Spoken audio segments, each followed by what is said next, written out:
오늘 오후 시간에는 서두르고 기다리라 라는 제목으로 함께 말씀을 나누겠습니다. 우리 인생은 언제나 이 서두름과 기다림, 이 두 리듬 속에서 움직인다고 할 수 있겠습니다. 키에르케고르는 인간이 시간의 존재라고 하면서 인생은 항상 앞을 향해 살아가지만 또 동시에 뒤를 돌아보면서 살아간다는 그런 말을 하죠. 그러니까 늘 무언가를 향해서 서둘러 가야 하지만 그것이 무엇이었는지 기다림 속에서 깨달아지게 된다는 서두름과 기다림의 연속선상에 있는 겁니다. 한나 요한스라는 철학자는 참된 책임은 조급함과 인내 사이의 긴장 속에서 형성된다 그랬습니다.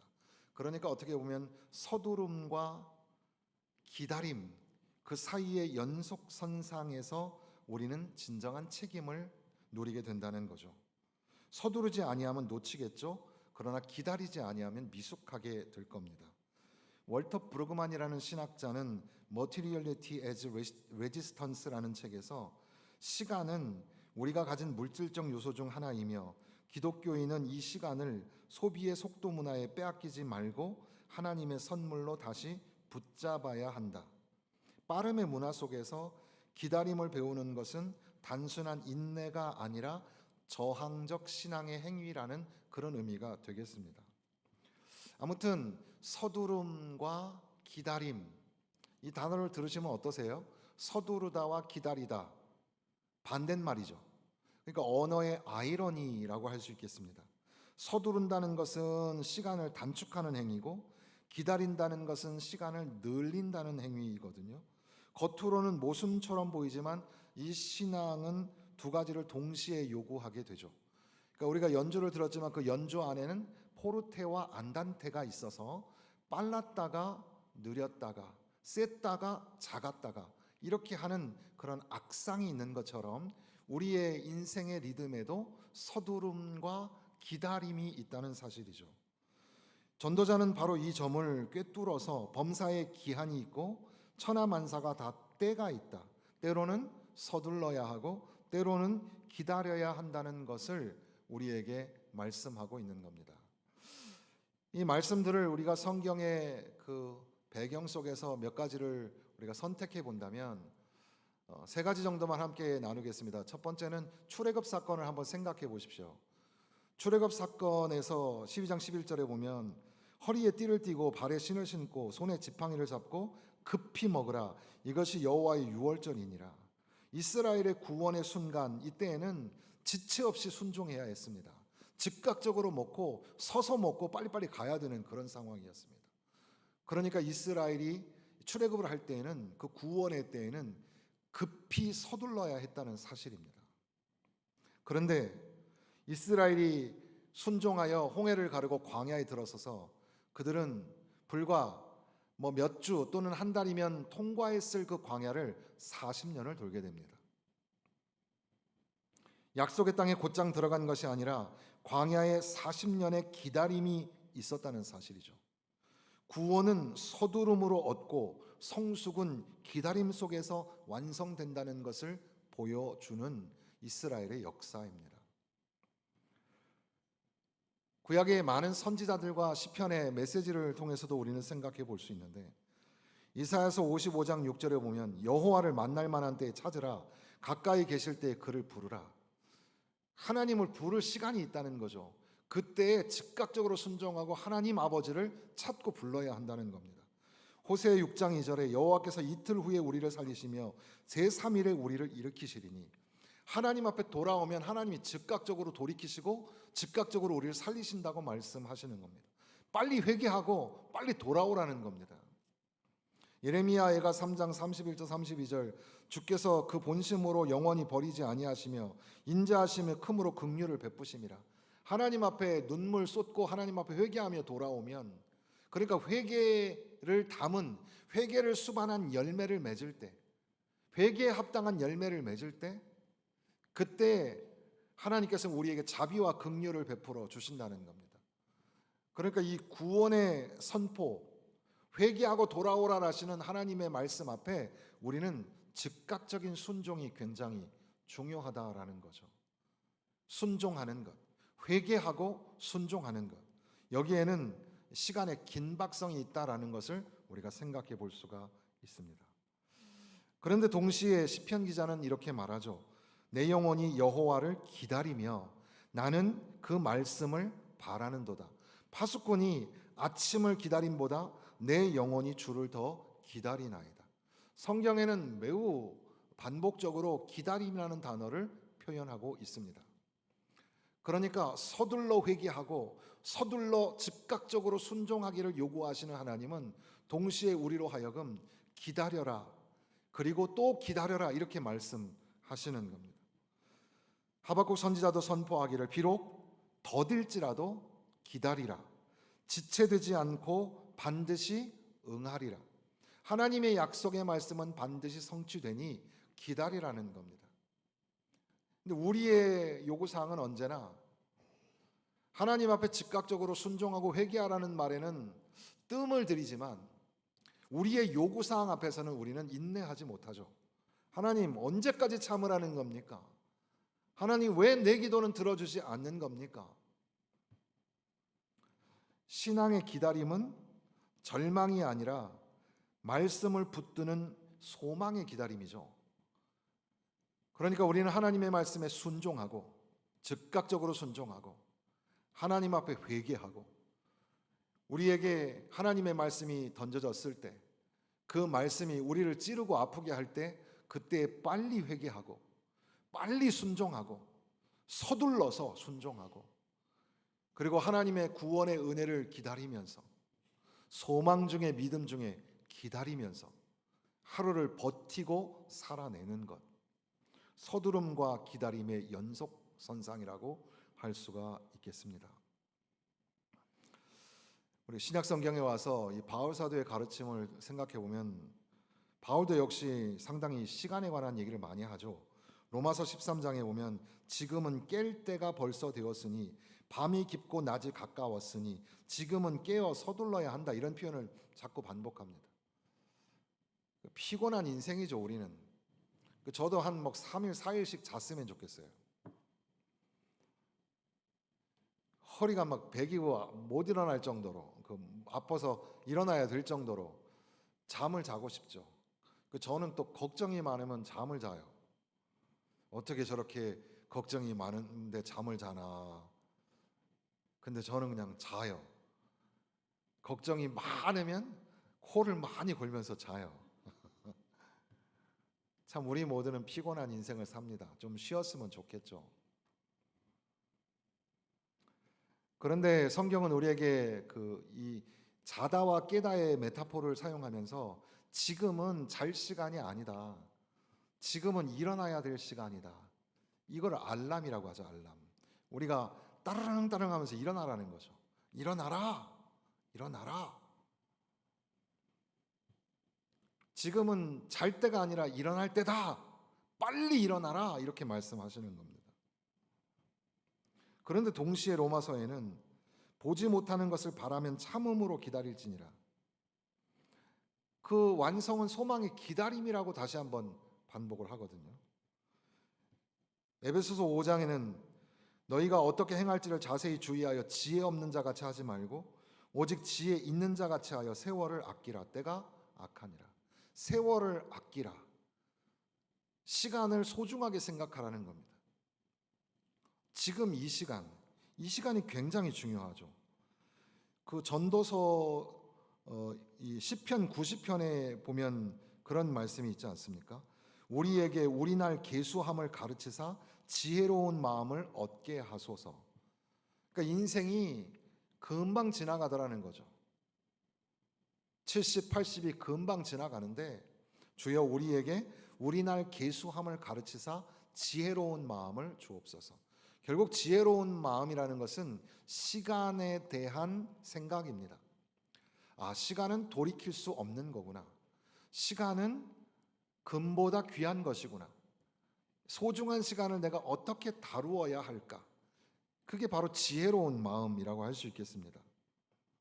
결국 전도서의 기자는 시간에 관한 묵상을 하게 된 거죠.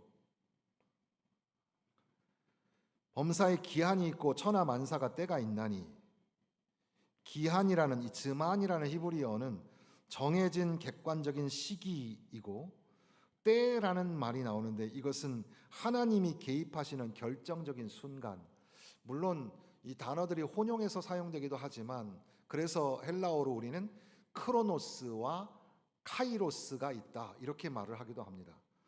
크로니칼하다라는 말은 시간 순차적으로 똑딱똑딱 시간이 지나가는 그 시간을 의미하고 카이로스는 운명적인 시간, 특별한 시간, 우리 인생에게는 항상 특별한 시간이 있잖아요. 하나님께서 정하여 주신 하나님이 개입하시는 결정적인 순간, 카이로스의 시간. 그래서 우리는 크로노스의 시간을 살지만 동시에 카이로스의 시간을 산다. 뭐 이렇게 철학자들이 얘기하기도 하는데요. 여기에 보면 여러 가지 때가 나오죠. 보통 한 14개의 대조상이라고 할 수 있겠는데요. 2절부터 8절 사이에 보면은 날 때가 있고 죽을 때가 있다. 생명과 죽음은 하나님 손 안에 있는 겁니다. 믿으십니까? 우리가 아무리 죽고 싶어도 하나님이 죽으라 하시지 않으면 죽을 수가 없어요. 우리가 아무리 살려고 해도 하나님이 우리의 인생을 걷어가시면 우리는 살 수 없는 거죠. 그저 우리는 우리 인간이기 때문에 유한한 생명을 가진 존재이기 때문에 내게 주신 생명 앞에 첫 번째 뭐 할 것? 감사할 것. 오늘 하루도 눈을 떠보니까 아직 안 죽었어요. 그러면 하나님 앞에 감사해야 됩니다. 내 생명은 하나님 손 안에 있기 때문에 감사해야 됩니다. 그러니까 아이고 빨리 죽어야지 빨리 죽어야지 그런 말 할 필요가 없죠. 하나님이 때 되면 다 데려가실 겁니다. 힘들고 어렵더라 하더라도 참으세요. 그저 우리는 하나님 앞에 기도하기를 하나님 이 고통이 이 통증이 좀 멈췄으면 좋겠습니다. 여러분 막 온몸이 아프죠. 오늘도 아파서 못 오신 분들도 계시지만 정말 아픈 몸을 이끌고 오신 분들 여기 많이 계신데 참 우리 집사님, 권사님 참 대단하시고 감사합니다. 그래도 내 자신 한번 돌아보세요. 신기하지 않아요? 아파서 못 올 줄 알았는데 오늘 왔잖아요. 여기 앉아있는 내가 기적인 거죠.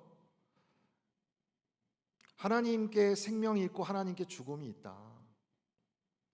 인생에게는 사는 때가 있고 죽는 때가 있다.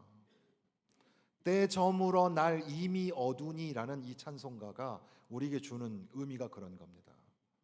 주님이 나를 부르실 때가 있다는 겁니다. 또 이제 나는 황혼의 시기를 살아가고 있다는 겁니다. 시간. 심을 때가 있고 뽑을 때가 있고 죽일 때가 있고 치료할 때가 있고 헐 때가 있고 세울 때가 있고 예레미야 선지자는 이 말씀의 묵상이었는지 예레미야서에 보면 계속해서 뽑았다, 심었다, 죽였다, 치료했다 이런 단어들이 반복되고 있는 걸 볼 수가 있습니다. 그러니까 하나님의 시간에 대한 상식이 그의 가운데 있었다는 거죠. 수고의 열매도 하나님의 때에 달려 있습니다. 심판과 회복도 하나님의 손에 있습니다. 하나님은 무너뜨리기도 하고 하나님은 세우기도 하시는 분이시죠.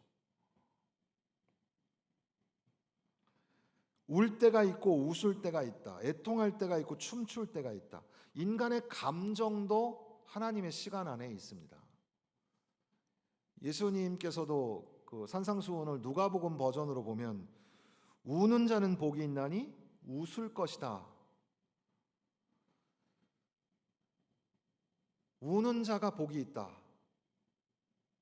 웃게 될 것이다. 이렇게 말씀하신다는 말이죠. 그러니까 우리 인생은 때로는 웃기도 하지만 동시에 울기도 합니다. 이 우는 날이 언제 끝날까 싶지만 또 우리에게는 웃는 날이 또 오게 되는 겁니다. 돌을 던질 때가 있고 거둘 때가 있고 안을 때가 있고 멀리할 때가 있고 찢을 때가 있고 꿰맬 때가 있고 잠잠할 때가 있고 말할 때가 있고 사랑할 때가 있고 미워할 때가 있고 전도서의 전반부에서는 가장 대표적인 본문이 이거다 보니까 몇 차례 여러분들도 이 본문의 말씀을 들어본 적이 있을 겁니다. 결국 이 말씀을 오늘 이 서두름과 기다림이라는 주제로서 묵상해 볼 때 인생은 느리게 가야 할 때가 있고 속도를 내야 할 때가 있구나라는 것을 알게 되는 겁니다. 오늘 들으려고 하는 것은 느림과 속도의 관계를 우리가 좀 생각하며 살아야 된다. 세월이 참 빠르다라고 하는 것, 빠르다라는 말에 속도라는 의미를 담잖아요. 천천히 걷다라고 할 때에 이 느리게라는 말을 또 담고 있습니다. 어린아이가 태어나서 걸음마를 시작할 때 달릴 수는 없어요. 한 걸음 한 걸음 걸어야 합니다. 근데 그 걸음이 굉장히 중요합니다. 몸의 전체적인 에너지를 다 사용해서 한 걸음씩 한 걸음씩 발을 떼고 결국에는 스스로 걷고 뛰며 달리게까지 되는 엄청난 기적의 상황이 벌어지게 되죠. 우리 힘으로 살아온 인생, 어느 날 이제 나이가 많이 들어서 내 힘으로 내 두 발로 서지 못할 때가 옵니다. 지팡이를 의지해야 하고 다리가 너무 아파서 무릎도 아프고 근육도 아프고 뼈도 아프고 발바닥도 아프고 걷지 못하는 상황이 오죠. 그러면 또다시 우리는 속도를 줄입니다. 천천히, 또 천천히. 결국 인생은 천천히 걸었다가 빨리 걸었다가 빨리 걸었다가 또다시 천천히 걷는 게 인생이 아닐까. 사실 이 오늘의 제목은 제가 독일어를 잘 못하는데 독일의 19세기 독일의 경건주의자들 블루마르트나 요한이나 크리스토프 같은 사람들이 주창했던 슬로건이었어요. Beheil die und beharrt, 뭐 이런 말이래요. 영어로 말하면 make haste and wait. 이걸 저는 다른 버전으로 hurry and wait라고 번역했는데 이걸 한국말로 하면 서두르고 기다려라 이란 말이에요. 서두르고 기다려라. 서두르면서 어떻게 동시에 기다리냐? 이게 독일의 경건주의자들의 슬로건이었다는 거죠. 진정 하나님의 말씀에 의지하여 산다는 것은 서두르며 기다리는 삶이라는 사실입니다. 어거스틴의 고백록에 보면 과거와 현재와 미래는 따로 있는 것이 아니라 오직 하나님 안에서 하나의 현재로 존재한다. 믿음이라는 것은 하나님의 현재 속에서 살아가는 것을 의미하는 거죠. 그러니까 오늘 우리는 과거와 미래, 그것을 끌어안은 현재라는 시간을 살아가고 있는 겁니다. 이 시간은 미래를 향한 진취적인 속도와 과거의 역사를 뒤안길을 돌아볼 수 있는 묵상이 함께 있는 겁니다. 때로는 우리는 서둘러 걸어야 하고 때로는 천천히 걸어야 합니다. 하나님의 말씀의 즉각적인 순종과 즉각적인 회개가 당신의 영혼을 살아나게 합니다. 그러나 하나님의 응답이 더딜지라도 기다리고 기다려야 합니다. 믿음으로 버티고 예수 그리스도를 바라보며 인내해야 합니다. 요한계시록의 마지막에는 아멘 주 예수여 오시옵소서. 이것이 초대교회의 고백이죠. 마라나타의 고백입니다. 마라나타의 신앙은 결국 오늘 우리의 이 배경 속에서 이 말씀의 분위기 속에서 즉시 임하시는 주님을 향한 서두름의 간구이고 동시에 아직 이루어지지 않은 주님의 완성을 기다리는 그 기다림의 소망이라고 할 수 있겠습니다. 신앙이 뭡니까? 신앙은 서두름과 기다림의 균형을 아는 지혜라고 할 수 있습니다. 우리의 시간은 불완전하죠. 우리가 살아가고 있는 공간에 시계가 얼마나 많습니까? 요즘에는 저희 교회 시계가 예전에는 시계가 잘 안 맞았는데 지금은 이게 인공위성에서 오는 GPS 시계예요. 그래서 시계가 정확하게 화면에 뜨고 그것을 또 이제 스크린에다가 시계로 맞추고 이렇게 하는데 우리 손에만 해도 시계가 얼마나 많습니까? 핸드폰에도 다 시계고 그걸 또 못 믿어가지고 책상 위에도 시계고 벽에도 시계고 다 시계죠. 그 바늘이 돌아가는 걸 보면 막 긴장이 되지 않습니까? 탁탁탁탁탁. 얘는 쉬지도 않아요. 계속해서 시간이 갑니다. 우리도 그렇게 살아가는 겁니다. 우리 이 맥박을 재면 이게 맥박이 팔딱팔딱 뛰는 걸 느끼잖아요. 그게 굉장히 속도가 빠르단 말이죠. 우리는 그렇게 박자를 지키면서 리듬을 맞추면서 살아가는 존재입니다. 때로는 서둘러야 해요. 주님이 오실 날이 머지 않았습니다. 여러분 빨리 정리하고 청산해야 합니다. 그 사람이 죽고 나면 그 죽은 고인의 유품을 정리하는 유품 정리사가 있어요. 그 사람들이 이제 죽음을 앞두고 있는 사람들에게 죽기 전에 당신의 짐을 정리하기를 권면하는 그런 내용들이 있더라고요. 우리가 갑자기 어느 날 죽으면 그 다음에 자식들이 그 부모님이나 그 사랑하는 고인의 죽음을 슬퍼하고 애도한 그 뒷편에서 흘러나오는 말이 이 짐을 다 어떻게 치우지? 그러니까 우리는 우리에게 남겨진 짐들을 하나씩 정리를 해야 될지도 몰라요. 그게 인생이죠. 그런데 신앙이 우리가 믿음이 있다면 주님이 다시 오실 날을 고대하며 산다면 그 임박한 그런 주님이 오실 날을 고대하며 기름을 채우고 기름을 준비하고 주님이 오실 것이다. 아멘 주 예수여 오시옵소서. 그런 믿음으로 경주하듯이 살아가야 합니다. 그러나 동시에 우리는 하나님께서 내게 약속하신 그 언약의 말씀이 반드시 이루어질 줄을 믿고 믿음으로 또 하루를 살아내는 오롯이 믿음으로 살아내는 그런 기다림의 시간이 필요하다는 사실이죠. 성숙하지 않은 열매는 맛이 없죠. 시간이 지나야 됩니다. 시간이 지나야 성숙해지게 되고 그리고 더 맛있는 열매가 되어집니다. 그러니까 대학교 1학년 들어가면 자기가 세상에서 최고로 모든 그 지식을 다 알고 있는 똑똑쟁이인 줄 착각을 하게 되죠. 그러나 박사과정을 마칠 때쯤 되면 나는 아무것도 모르는 사람이구나 라는 철이 들기 시작하는 겁니다. 인생도 만만한 줄 알았는데 이제 인생의 뒤안길에 서서히 다가오면서 인생이 그런 거구나. 때로는 빨리 가고 때로는 천천히 가야 하는 거구나. 신앙도 그렇다는 겁니다. 전도자는 이렇게 돌아보니 모든 범사에 기한이 있고 때가 있더라는 겁니다. 빨리 달려야 할 때가 있는데 그 때를 놓치지 말라는 겁니다. 공부할 때가 있다. 너 지금이 공부할 때다. 우리 자녀들에게 말하잖아요. 다 때가 있는 거구나.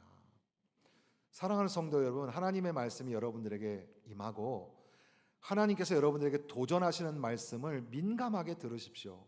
그리고 그 하나님의 말씀 앞에 즉각적으로 순종하십시오. 하나님의 말씀 앞에 즉각적으로 회개하고 즉각적으로 순종하십시오. 그 일에는 서둘러야 합니다. 그러나 동시에 우리는 기다려야 합니다. 예수 그리스도를 기다립니다. 주님의 은혜를 기다립니다. 내가 주님 앞에 부르짖었던 그 기도의 제목에 응답하실 하나님의 자비와 긍휼을 기다립니다. 주님 다시 오실 그날을 기다립니다. 기다림과 서두름 어떻습니까? 이번 한 주간 우리 기다리며 또 서두르며 반대로 서두르며 기다리며 살아내면 어떨까요? 한 주간 하나님과 동행하시기를 주님의 이름으로 축원합니다.